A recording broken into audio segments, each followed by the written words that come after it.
Sorry, yeah. We got disconnected from this stream in the countdown. What's going on, everybody? Welcome into the post-game stream. Obviously, a tough game for the Baltimore Ravens today, losing by 24 points. And if you've never been to a post-game stream, we're going to talk about everything. Talk about the biggest problems in this game, what went wrong, how to move on. Benefit is Ravens have a bye week coming up. They can focus on a lot of things, get some guys healthy that are really tough to lose out on, but this is a tough one. Let's talk about it. What are you guys thinking? I see Danny says, can't remember the last time I was this disappointed. Well, it'd probably be last time the Bengals got a victory against the Ravens, which would be Tyler Boyd running in on fourth down. Shane says, wow, that was a disappointing buzzkill today. Man, the bye could not have come at a better time. Yeah, bye week will be clutch. Big time for them to come in. Yeatsock says Bateman's the only one that plays well, I guess. Yeah, Bateman played good. I liked what I saw of Bateman. He did a really good job of running down the field, catching some big passes, turning upfield and running with them. Really seemed like some stuff that Sammy Watkins typically does for the Ravens. And I see the Fool says, why was our tackling fundamentals so bad and out of control after using practice to work on it? No wrap-ups, majority arm or lunge tackles, no choppy feet to change direction, putting head down, etc. Yeah, it was – I mean, the tackling was atrocious. We've known this all season long. The atrocious is not – like the tackling just isn't there. They just can't do it. Whether it's the secondary, whether it's the linebackers, they're just not tackling whatsoever. And we saw that today, especially when guys got the ball in open space. It just wasn't tackling. Jamar Chase catches. Obviously, the Jamar Chase long touchdown run is one thing. Great play by him. But he also caught like a crossing route, and nobody was able to tackle him until he got all the way out of bounds, stopping the play. And Trevor Karp says this might be the worst loss of Lamar's career. I think this is the worst game Lamar's played in the regular season in his entire career. This was terrible. This was the worst regular season football game. Honestly, no, I'm going to say this was the worst football game from start to end I've ever seen Lamar Jackson play. The worst football game. He missed a lot of throws. And I love Lamar. Don't take anything I'm saying as like, oh, he can't play. No, Lamar can play. But this is the worst game I've ever seen him play. The amount of times where he had open players and he was just throwing it out of bounds. He was throwing it over their heads and just missing them. It was too much. He completed, I think, 15 to 31 passing today. I want to say about 8 passes were just completely missed throws by him. The Bengals realized that, hey, if they're blitzing him, he's not hitting the throws. He threw it in the dirt to Mark Andrews on a cover 0 play. He underthrows Hollywood Brown on another cover 0 play, throws an interception on it. Like, he just couldn't hit guys. There were guys on the sideline that he was just overthrowing. Mark Andrews jumping for passes with one arm, still can't reach out for it. Hollywood Brown almost had the deep touchdown. The other deep touchdown on the sideline, he catches it out of bounds. If Lamar puts that in bounds, that's a touchdown. It's out of bounds. Like, overall, I just felt like he couldn't hit any throws today. And that was the reason why this offense wasn't working. He hit some good throws. I'm not saying he was all bad. Like, he hit some great throws. The touchdown pass to Hollywood was an amazing touchdown pass, but overall, he was missing a lot of plays, and they were in a lot of key situations, third downs, second and longs, and that's just not acceptable for a guy playing quarterback in the NFL. You're not going to win games if that happens. Now, Ravens get the bye, they can fix it up, but Joshua, what do you think about Lamar Jackson today? I've been saying this, man. This season, I get it. This contract year, I get it that he's trying to change the narrative. But right now, you are playing with a depleted O-line, meaning that every time you drop back, you're always gonna get sacked. And I said it in the pregame show. The way quarterbacks get hurt the most is by staying in the pocket. Use your God-given talent. If you make your reads, you don't see it, get out of there, man. You got to get out of there. Whether you slide, get out of bounds, you got to move forward. Because, by those design runs, he's going to take those bigger hits. We saw that today. And I give it to the Bengals defense. They definitely was making them feel it. Once you get all that pressure, you can't make the correct read. You don't see the open Hollywood. When he's lined up against a linebacker, you know he, he has to have a Mike Vick type of year for us to continue to win. Because I don't feel like the O line is going to get better. I don't feel like the O line is going to get better. So he's going to have like a Michael Vick type of year. He's going to have to see down the field. If it's not there, he's got to get out of there. Absolutely. And I want to make something clear. We're not saying the O-line played great. Like, can it not be that Lamar can play bad and the O-line can play bad? Like, they're not mutually exclusive. We'll talk about the offensive line. Shamil, thank you so much for the super chat. Says, why can't Wink see the blitz doesn't work? It's frustrating. Yeah, that's another thing that the Ravens in recent years have been able to blitz because the secondary has been good enough to actually cover. The secondary this year, we've recognized it all year long since week one, isn't good enough to blitz as often as the Ravens are trying to do so. They are not covering. They are not making the plays that they need to make, and that is why the Ravens are struggling. And Wink Martindale's trying to blitz, and when you blitz, you have less guys in the backfield in the secondary, and so then when a guy gets past that blitz, all of a sudden it becomes, oh, we need to tackle. None of those guys are tackling, and it's allowing for some big-time plays that the Ravens defense is allowing. I mean, just thinking about the big-time touchdown plays, obviously Marlon Humphrey on Jamar Chase. Chase breaks 2 tackles. Marlon and Chuck Clark, I believe. CJ Uzama gets long post route. A little bit of a push off on Marlon, but they were allowing all the players to be physical, so they didn't call it. Catches the ball. Marlon misses the tackle. Then Joe Mixon runs it right up the middle, right through a lot of arm tackles. Pirine runs it right through the middle. Guys sticking their arm out and getting absolutely nothing. Like it's tough. And the first half was great by the defense, or at least 90% of the first half. Like Anthony Averett was locking down. Marlon was locking down. Like both guys played great. Alex Baldwin says Averett did better than Marlowe. I think, yeah, you could say that. It's just like in the second half, neither of them played well. It's literally a style of play of corner right now. Like Averett, he's a smaller corner. He's not big body. He's gonna play off you, but he's gonna make sure you're in front of him. Things like that. Marlowe is a bigger guy. He does have the speed to run with some of the best wide receivers, but at the same time, he plays the wide receiver too aggressively that he ends up being in messed up situations where he's tired and worn out. I mean, it shows like he needs Marcus Peters. He needs another complimentary corner out there with him because he's being overworked right now. He really is. And Jamar, and we talked about it in the pregame presser. Let's see this matchup against Chase and Marlowe. And Chase did his thing. I love them LSU boys. I love the LSU boys. So I mean, yeah, I'm mad because he's a Cincinnati Bengal, but at the same time, like, hey man, you gonna do what you gonna do. You did it against one of the best corners in the league. So hats off to him. Being a rookie and doing what he did. Absolutely. And MMA Ravens, thanks so much for the super chat. It says, once Justin Tucker didn't come out for a field goal earlier in the game, I knew this was going to be a tough game. Kind of hard to win with poor coaching and poor play. The coaching was atrocious. And I'm not talking about Greg Roman. I'm talking about John Harbaugh. I felt like Harbaugh did a terrible job. Oh my goodness. Like, yeah, not throwing out Tucker seemed really weird for him. Also, Lamar Jackson called timeout in the third quarter, which made no sense. That was not a sideline timeout. That was Lamar Jackson calling timeout. Harbaugh was not happy with that. But then also the challenge play, I thought that was an emotional challenge. I thought that was one of the worst challenge plays I've seen all year. Wasting a timeout like that. The Ravens, I believe at that point, were down 2 possessions, and they decided to challenge that. It made no sense. There was no way that was going to be overturned in the Ravens' favor. It was very clearly a catch with 3 steps.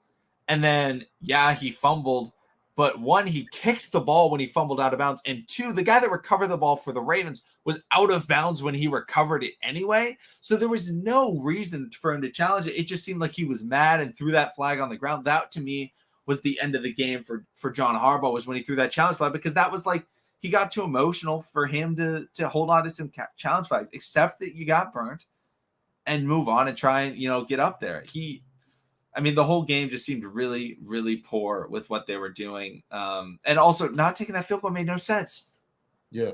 It's funny because my mother was fussing at the TV at John Harbaugh saying, why we don't take the field goal. I really don't understand that.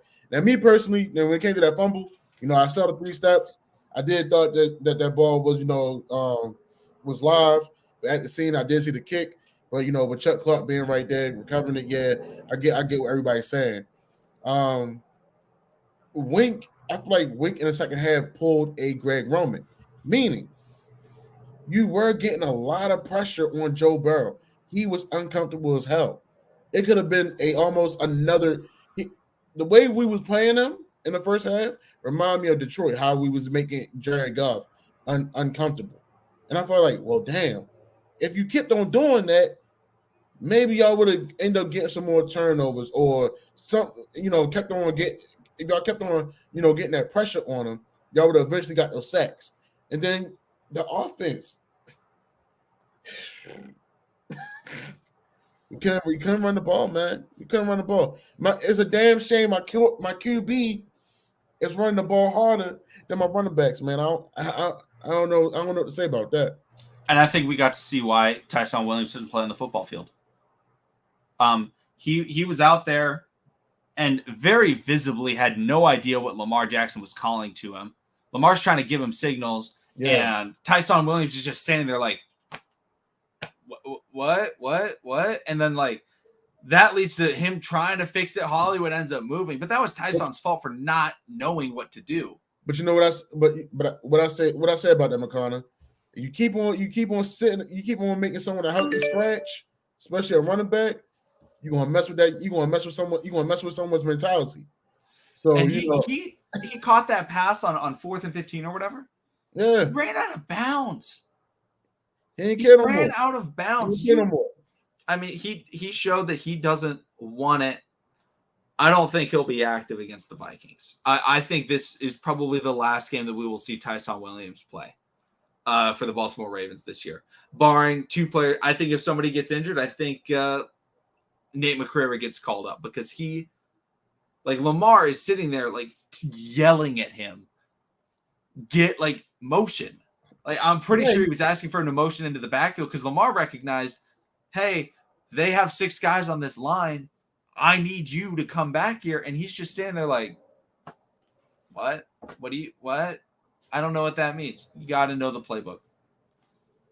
I think he knew the playbook. It's just like I said, man, you keep on making someone a healthy scratch. First, you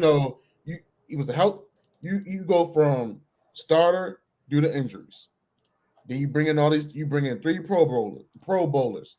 And then you're trying to get this right mix of running backs, and he kept on being a healthy scratch. That messed with someone's mentality. And then I guess he chopped it up as, you know what? I don't see I'm going to be playing anymore. Now Le'Veon got acclimated. I don't care no more. But that's a sad thing. It's so many other guys that dream, that work just as hard as this young man did to get to this level, and you wasting it because you got put in a sticky situation almost. I get the frustration, but at the same time, when your number is called, when you get in the game, you still got to give 110%. And he didn't do that. He didn't do that. So I get it. I get it on both ends. Absolutely. And Howard brings up Ravens only had 1 sack, Bengal get 4, and this was a game. And I think people underestimated the Bengals coming into this game. A lot of people looked at it in a lot of ways like the Bengals, and we talked about it in the pregame show. This is not the Bengals team that the Ravens have been playing the last couple of years. Like, this is a good football team, and losing to this football team, it's not like losing to the Lions. It's not like losing to the Jags or or this is a good team. So the Ravens losing to them, luckily, like this is an early game of the season. It's not the end of the Ravens. But the Ravens need to recognize that what they're doing isn't working. Wink Martindale's defense, I think they rode high on being able to mess with the Chargers, but we talked about the Chargers. Justin Herbert can get off. Like he can get off his game and it's over. Herbert was missing all those throws. Yep. And like he still had players open. He was just missing throws. And the Ravens were like, oh, wow, that defense works. Let's try and do it. And it's like, no, it's not working. It hasn't worked all season. They don't have the players that can play like that. And so I feel like the Ravens, if they really want to contend for a Super Bowl, they have to go out in the trade market and find somebody, whether it's a cornerback to go out there and cover, or it's a pass rusher to go out there and get some pass rush so that they don't have to blitz every time if they want to get a pass rush, or a linebacker that can make some tackles. Or if they can get an offensive lineman, I don't think they'll be able to get an offensive lineman, but maybe they can get a running back or something like that on a 1-year deal. I know Marlon Mack's name is brought up a lot. He wants out of Indianapolis. Like they're not going to win with this football team. I'm going to tell you right now, there's no way this team beats the Titans. Oh, there's no way. No, there's going to be another jump ball situation. Like AJ Brown going to have Marlon Humphrey's number all game. Absolutely. And or is it Julio or Julio's having Anthony Averett's name? Like it's not going to happen for the Ravens unless they make some changes, because they very clearly this year have been out physical. And when you're a team that can get out physical in a conference with Derrick Henry and the Tennessee Titans, you're not going to win. Or the Pittsburgh Steelers. Howard brings up the steel curtain. Heck, the Browns, Myles Garrett, Jadeveon Clowney, their offensive line, they're going to manhandle this Ravens team if they don't figure something out. Because it's the exact same problems that the Green Bay Packers have had in the last couple of years. Yeah, they'll beat some teams. Rodgers will go out, he'll do his thing, but they'll play against a team and they will put up, just like the Ravens, they'll put up 17 points and get absolutely crushed because they can't play physical. And they're not playing physical right now.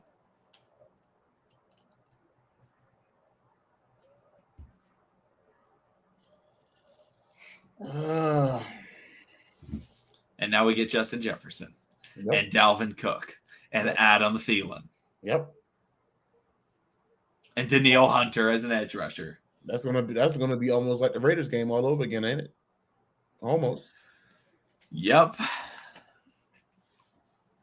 Man, you gotta regroup, gotta figure it out, gotta try to make some calls, gotta do something. I mean, Judon could tackle. He could, but he could tackle, but still he couldn't. I guess in our scheme, he couldn't generate his own pass rush, because now I'm hearing that he's doing the damn thing in New England. And we talked about that Matthew Judon, if he balls out in New England, like it shows that the Ravens can't use edge rushers, because guys leave and they get better as edge rushers. Zadarius Smith wasn't getting a lot of sacks in Baltimore. He showed potential. Mm-hmm. Goes to Green Bay. All of a sudden, he's a Pro Bowl edge rusher. Matthew Judon goes to New England, becomes their main edge rusher, and all of a sudden, it's like, oh, he's producing. Wink Martindale doesn't. He said it. This is why I have concerns over Wink Martindale, is that he goes out there and says things like, I don't need a star edge rusher. I can get the sacks. How does he get those sacks? He blitzes. And when you don't have a secondary that can cover when you blitz, it's not going to work. Yeah. And the Ravens are struggling to get stops.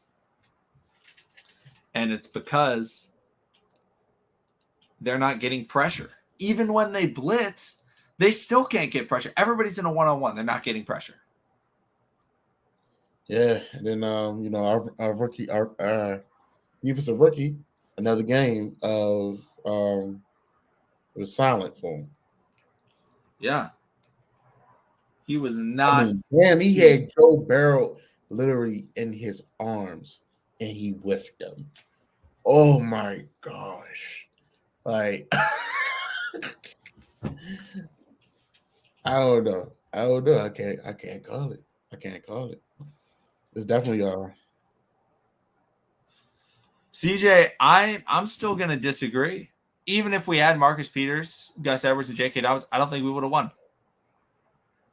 I don't think so. And I also think that the running Ravens would have been better. I don't think the Ravens trusted the running game at all. They gave their running backs 11 carries. And Tyson Williams wasn't getting them until very late in the game. Like, so I felt like the Ravens weren't like, I felt like they could have utilized the rushing attack a little bit more because Lamar, when he was keeping it, it was still working. Yeah. Like, and they just didn't keep up with it. They tried to get really fancy, and then he was just missing some throws to some open players. And that's the difference in the game. You're not going to win any game when your quarterback's missing throws. It's not going to happen.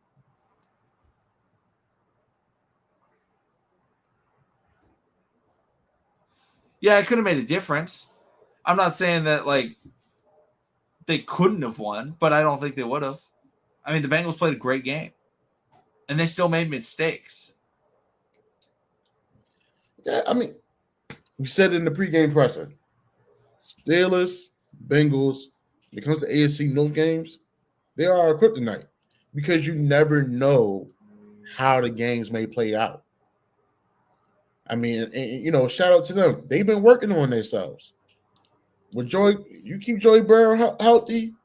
You got a young Pro Bowl wide receiver, and I give it to them. That defense was getting after us. That defense was getting after us for sure. I mean, hell, what's his name? Dickerson. Dickerson looked like a damn long snapper. He he like a long snapper out there playing defensive end. He was giving Bill the waiver. Hell, it's no way in hell I should see my left tackle damn near in the backfield with my quarterback. But we saw it. Yeah. Same thing with Ben Powers. And they let all these players play. They weren't calling anything. So there was a lot of they definitely let us play for sure. I kind of respect them on that. But some of them calls that they did call on us and not call them, like, okay, yeah, they called the holding on Villanueva. At the same time, Dickerson was in Villanueva's face, talking smack. That was one of our guys. That would have been taunting, would have been threatening us to threatening to throw him out the game, all that stuff like that. I mean, I know it's part of the game, but hey, if you're gonna call stuff on us, make sure you call the petty calls on them too. Memphis, they didn't call anything. They didn't call taunting in this game once. Not at all. They were letting them play. They were letting it get chippy. They know it's a thing. And Michael, I got to say right now, we talked about it. This isn't the same Bengals team. This isn't. They upgraded their line. They added players on defense like Trey Hendrickson, and they bring in Jamar Chase. Like, this is a different team than the team that we've been playing in years past, where it looks like, oh yeah, they don't have any guys that can get open. Their defense is weak. No, they brought in a lot of players this offseason, and it was very underrated for the moves that they have. Like, I think people need to recognize this is a good football team, and like recognize that losing to the Bengals isn't like a crushing defeat. Like, the way that the Ravens lost, yes, it was crushing. It wasn't like, oh yeah, it's totally fine. You can just like get blown out like that. But this is a good football team. Losing to them, getting out physical by them, doesn't mean that the season's over for the Ravens. They just have to recognize they have to get better if they want to be able to compete in the AFC North, because the AFC North is the most physical division in football. Well, most definitely. And people have to understand too, some teams rebuild, some teams retool. And, they got a new coach. Joey Barrow's healthy. Y'all got one of his favorite wide receivers. The running backs are pretty good. Hell, the offensive line was doing anything. And like I said, their defense is not bad. Their defense is out there getting to it. So I mean, anything can happen on any given Sunday. We can't talk about the Bengals as if they're the Washington football team. You know, they are the Cincinnati Bengals, and they had our number previously in years before. You know, like so, like I said, man, they're literally our kryptonite. They are kryptonite. I'm glad we went ahead and played them now, versus it being a real game that we need to win down the stretch. We've seen how those Cincinnati Bengals versus Ravens games have gone in years to pass. So it's okay. Like I said, regroup, get some rest. EDC need to get on the phone, see what he can do by bringing somebody in. Hopefully, we can get some guys back like Nick Bull, Chris Rushtree. I don't know if we went here and chopped. I don't know if we officially put Derek Wolf on the IR list, but he needs to go because I feel like we need to bring Broderick Washington on that 53-man roster. We need to see, what that other young man can do because he was producing. Hell, he was active when what game was it when Calais got the blocked field goal? That'd be Indianapolis. Yeah, so I mean, why not give it a shot? Because Brandon Williams is not really doing it here and there. The most consistent player on that defensive line, like you said previously before, Calais Campbell.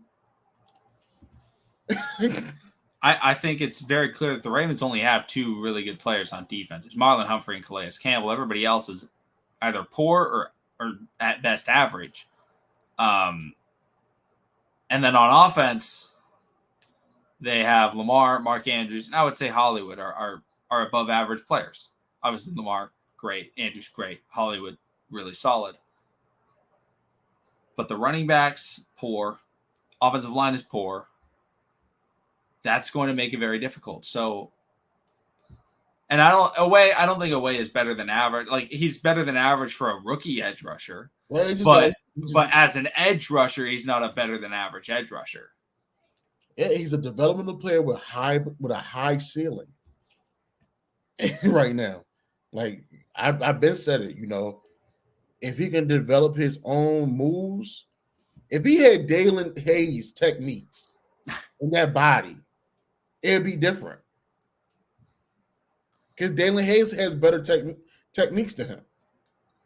Odafe is moving off of straight athleticism. He's raw. Absolutely. And I see Malik says that the Odafe Away pick was a reach.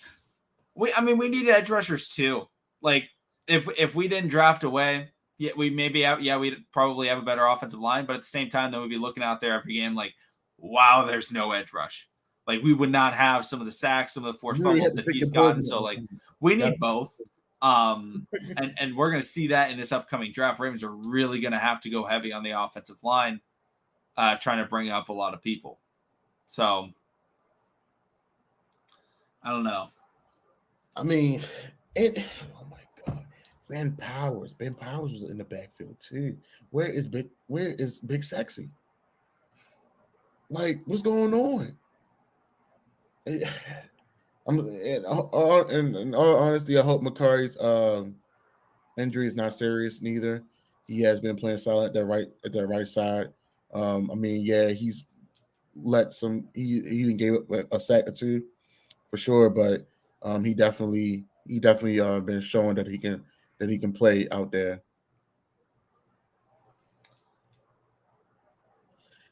I don't know, Dro. I can't always agree with that.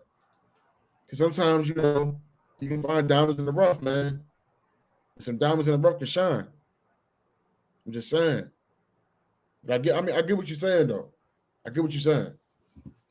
We can do some good in the trade market when it comes to potentially bringing in a running back or potentially bringing in a corner or an edge rusher, but we're not getting an offensive lineman.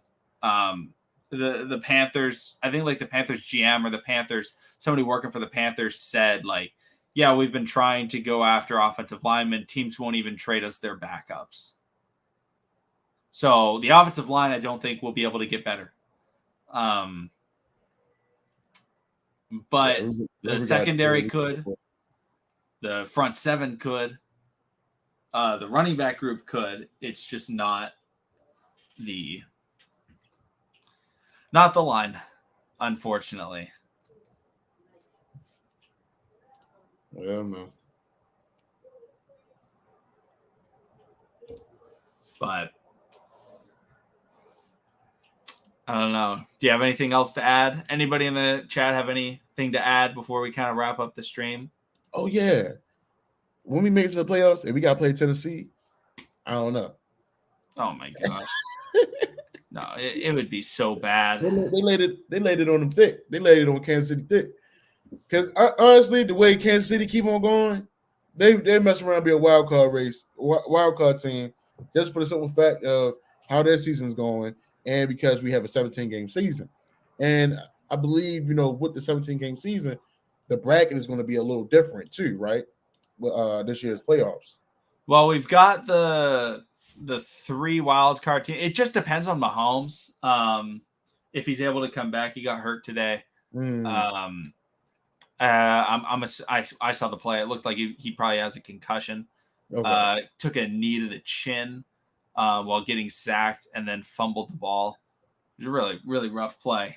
Took him a while to get up before they helped carry him off the field. But like if the Chiefs are in the playoffs, that'll be a tough game for the Ravens. But it's just the issue is any team with an offense. I mean, how are the Ravens going to play against the Bills? They're not covering anybody. That's what I mean. Like the Bills' run game would work on the Ravens, which is saying a lot because they don't have a run game at all. And the Bills actually have a pass rush. So the Bills are like way outclass the Ravens. They at least have all the counters to what the Ravens do. Yeah, the Bills, that'd be another monkey that we'll try to get off our back. But I mean, yes, it's early. It's early, but right now it's looking a little scarce. Was Latavius a big miss today? I don't think so. I feel like we caught Latavius last week on a good day against a bad defense that couldn't really run, that couldn't really stop the run. I don't feel like he's a decent runner. He's not the best runner. I mean, none of them are a best runner. All of them are like C minus average, like because you don't know what you're going to get out of Latavius. You don't know what you're going to get out of Devontae. Right now, Le'Veon just trying to get his feet wet. So I don't see the difference.